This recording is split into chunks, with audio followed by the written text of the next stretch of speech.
साथियों, मैन्युफैक्चरिंग और एमएसएमई पर फोकस हमारे युवाओं के लिए रोजगार के द्वार ये खोलेगा। साथियों, यह बजट सही मायनों में विकसित भारत की ये एक मजबूत नींव है।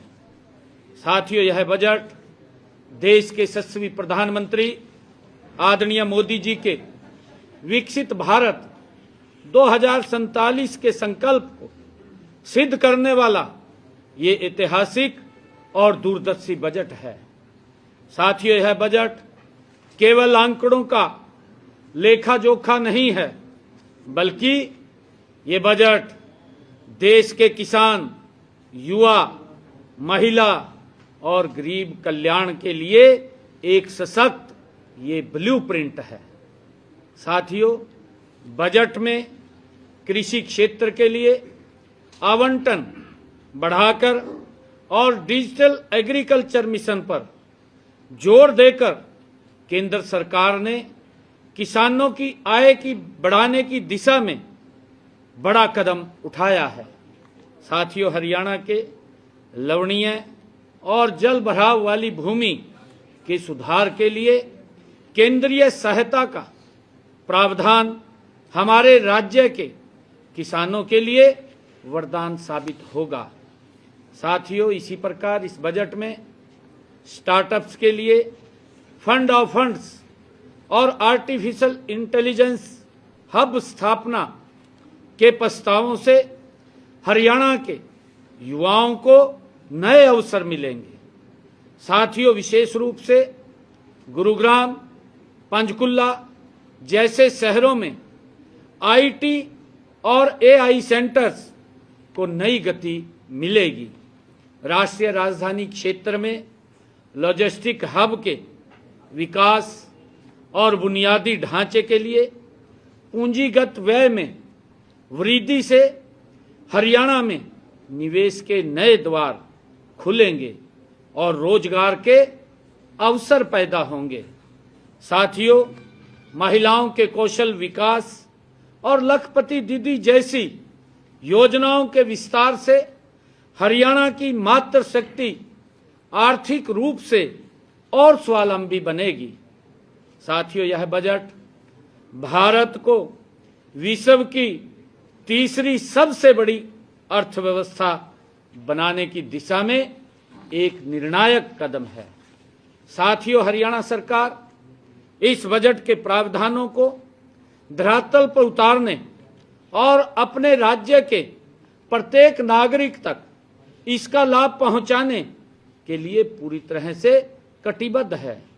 बजट में देश में बड़े टेक्सटाइल पार्क बनाने तथा 7 हाई स्पीड रेल कॉरिडोर बनाने का प्रावधान भी इसमें किया गया है।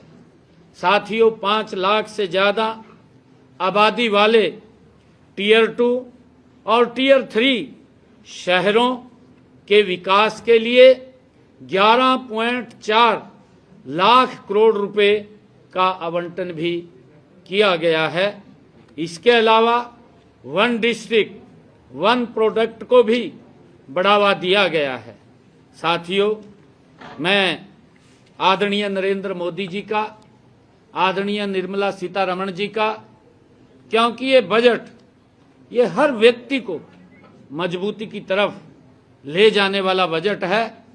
आज जो बजट आदरणीय निर्मला सीतारमण जी ने देश के लोकप्रिय और प्रगतिशील, जिन्होंने विकसित भारत का संकल्प लिया हुआ है, आदरणीय नरेंद्र मोदी जी के नेतृत्व में आज जो बजट प्रस्तुत हुआ है, देश के 140 करोड़ लोगों को इसका लाभ मिलेगा। ये भारत को मजबूत करने वाला बजट है और इसमें और भी चाहे रक्षा क्षेत्र हो, उसकी बेसिक कस्टम ड्यूटी में छूट देने की बात हो, कैंसर रोगियों के लिए 17 दवाएं सस्ती करने की बात हो और 7 दुर्लभ बीमारियों की दवा सस्ती करने की बात हो, कैंसर शुगर की दवाइयां वो सस्ती करने की बात हो, गंभीर रोगों की दवाएं वो भी सस्ती करने की बात हो, निजी आयात पर शुल्क की छूट की बात हो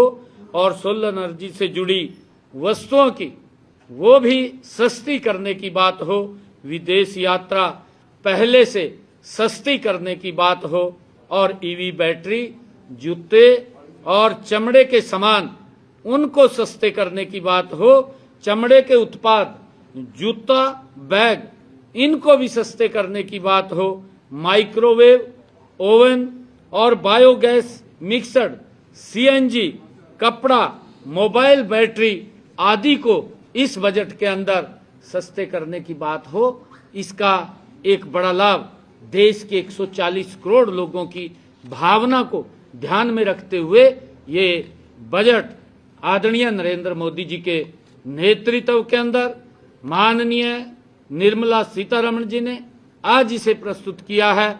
मैं इसके लिए बहुत बहुत बधाई देता हूं और यह बजट ये भारत के उस विकसित भारत के संकल्प को पूरा करने में एक महत्वपूर्ण ये नींव का पत्थर होगा। इसके लिए आदरणीय प्रधानमंत्री जी और निर्मला सीतारमण जी को मैं बहुत बहुत बधाई और शुभकामनाएं देता हूं।